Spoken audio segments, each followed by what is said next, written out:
केंद्र में मंत्रिपरिषद के मेरे साथी, गवर्नर्स, लेफ्टिनेंट गवर्नर्स, आप सबको नमस्कार। अनलॉक 1 को 2 सप्ताह हो रहे हैं। इस दौरान जो अनुभव आए हैं उसकी समीक्षा, उन पर चर्चा हमें आगे के लिए बहुत उपयोगी हो सकती है। आज की इस चर्चा में मुझे भी आपसे काफी कुछ जानने का अवसर मिलेगा, ग्राउंड रियलिटी क्या है उसको समझने का अवसर मिलेगा। आज की चर्चा के निकले पॉइंट्स, आपके सुझाव देश को आगे की रणनीति मदद करेंगे। साथियों, किसी भी संकट से निपटने के लिए टाइमिंग का बहुत महत्व होता है। सही समय पर लिए गए फैसलों ने देश में कोरोना संक्रमण को नियंत्रित करने में बहुत मदद की है। विषय भी नहीं बना था तब भारत ने इससे निपटने के लिए तैयारियां शुरू कर दी थी, फैसले लेने शुरू कर दिए थे। हमने एक एक भारतीय की जिंदगी को बचाने के लिए दिन रात मेहनत की है। बीते हफ्तों में हजारों की संख्या में हमारे भारतीय भाई बहन विदेश से अपने वतन वापस लौटे हैं। बीते हफ्तों में लाखों की संख्या में प्रवासी श्रमिक अपने अपने गांव पहुंचे हैं। रेल, रोड, एयर, सी सारे मार्ग करीब करीब अब खुल चुके हैं। लेकिन इसके बावजूद, हमारी इतनी जनसंख्या होने के बावजूद भारत में कोरोना संक्रमण उस जैसा विनाशकारी प्रभाव नहीं दिखा पाया जो दुनिया के और देशों में कोरोना ने आफत पैदा की है। दुनिया के बड़े बड़े एक्सपर्ट्स, हेल्थ के जानकार, लॉकडाउन और भारत के लोगों द्वारा दिखाए गए अनुशासन की आज भारी चर्चा हो रही है। आज भारत में रिकवरी रेट 50% से ऊपर चला गया है। आज भारत दुनिया के उन देशों में अग्रणी है जहां कोरोना संक्रमित मरीजों का जीवन बच रहा है। कोरोना से किसी की भी मृत्यु दुखद है।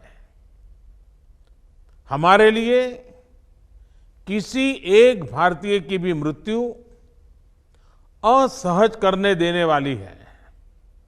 लेकिन ये भी सच है कि आज भारत दुनिया के उन देशों में है जहां कोरोना की वजह से सबसे कम मृत्यु हो रही है।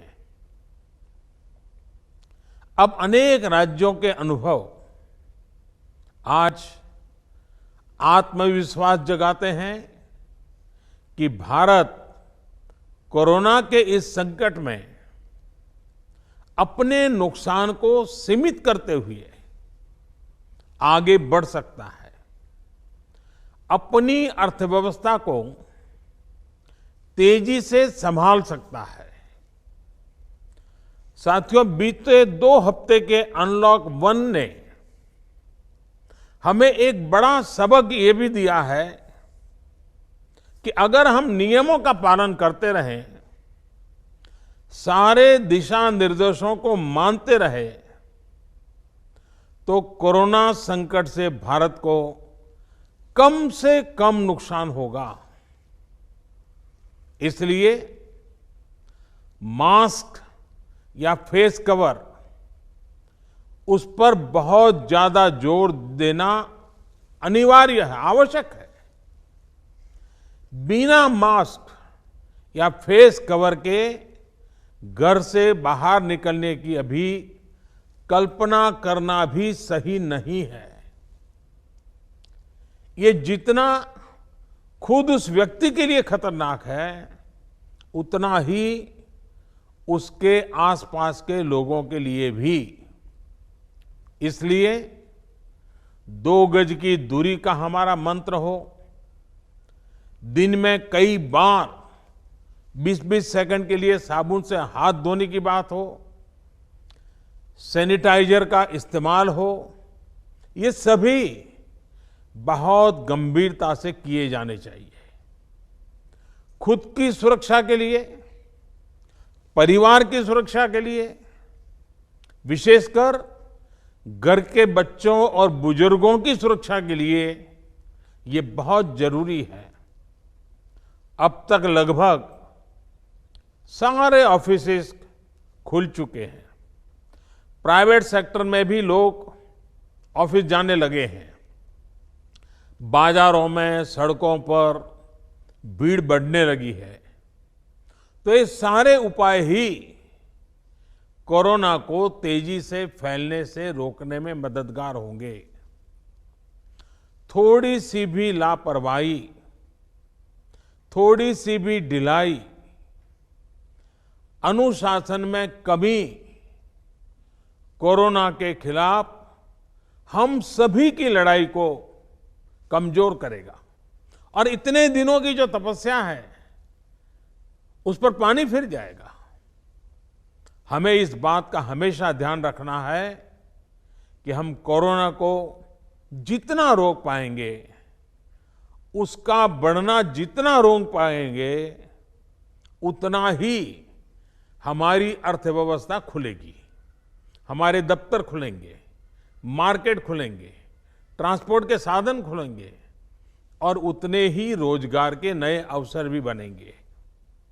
साथियों, आने वाले दिनों में अलग अलग राज्यों में इकोनॉमिक एक्टिविटी का जिस तरह विस्तार होगा, उससे मिले अनुभव दूसरे राज्यों को भी बहुत लाभ पहुंचाएंगे। बीते कुछ हफ्तों के प्रयासों से हमारी अर्थव्यवस्था में ग्रीन शूट्स दिखने लगे हैं। पावर कंजम्पशन जो पहले घटता जा रहा था, वो अब बढ़ना शुरू हुआ है। इस साल मई में फर्टिलाइजर की सेल बीते साल मई की अपेक्षा 2 गुनी हुई है। इस बार खरीफ की बुआई बीते साल की अपेक्षा करीब 12-13% ज्यादा हुई है।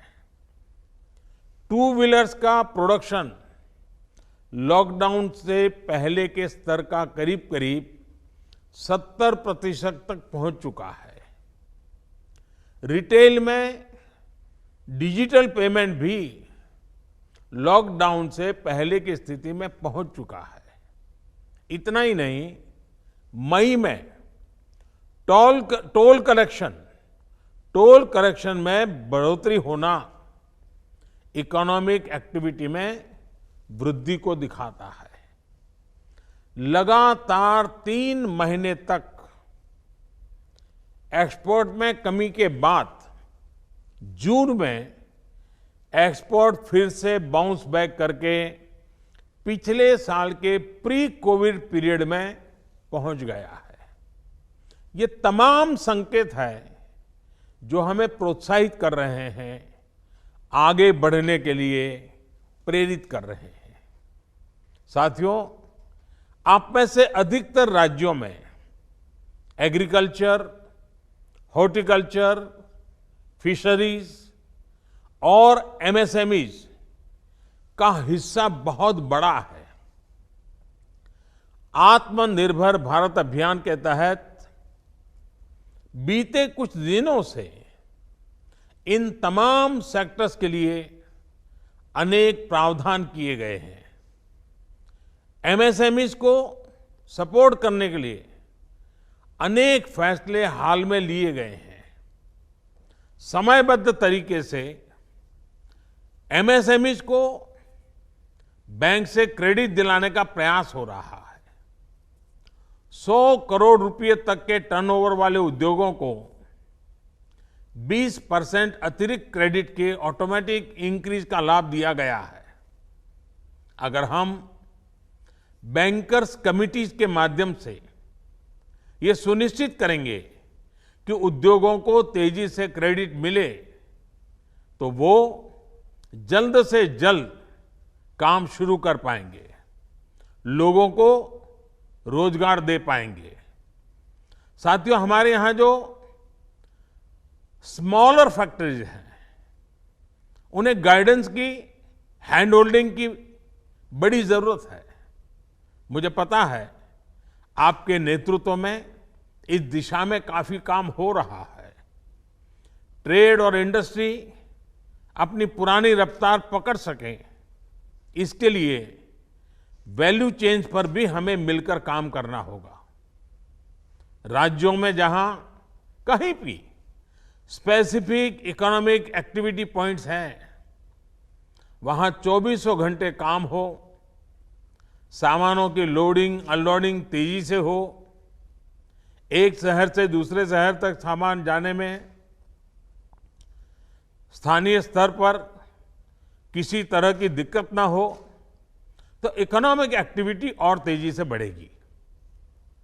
साथियों, किसान के उत्पाद की मार्केटिंग के क्षेत्र में हाल में जो रिफॉर्म्स किए गए हैं, उससे भी किसानों को बहुत लाभ होगा। इससे किसानों को अपनी उपज बेचने के लिए नए विकल्प उपलब्ध होंगे, उनकी आय बढ़ेगी और खराब मौसम के कारण, स्टोरेज के अभाव के कारण उनको जो नुकसान होता था, उसे भी हम कम कर पाएंगे।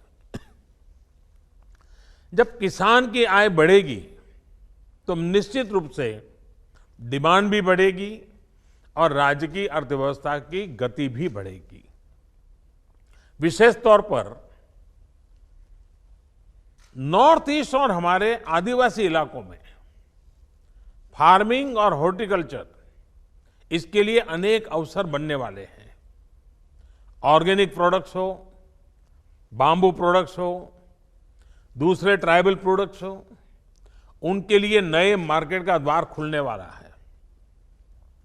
लोकल प्रोडक्ट के लिए जिस क्लस्टर बेस्ड रणनीति की घोषणा की गई है, उसका भी लाभ हर राज्य को होगा। इसके लिए जरूरी है कि हम हर ब्लॉक, हर जिले में ऐसे प्रोडक्ट्स की पहचान करें जिनकी प्रोसेसिंग या मार्केटिंग करके एक बेहतर प्रोडक्ट हम देश और दुनिया के बाजार में उतार सकते हैं।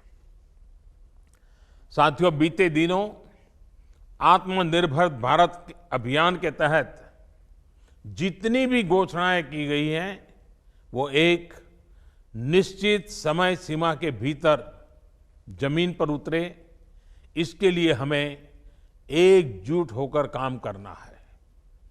इस पृष्ठभूमि में कोरोना से लड़ाई और इकोनॉमिक एक्टिविटी से जुड़े आपके जो सुझाव हैं, जो तैयारियां हैं, वो जानने के लिए मैं बहुत उत्सुक हूं और मुझे पक्का विश्वास है कि अनुभव के आधार पर आपकी जो बातें आएगी, वो आने वाले रणनीति बनाने में बहुत काम आएगी। नमस्कार, मु सुप्रिया। मोर विश्वास आपन के वीडियोटी भलो लागिथिबो। आमको लाइक, शेयर और सब्सक्राइब करने को भूलंतुनि।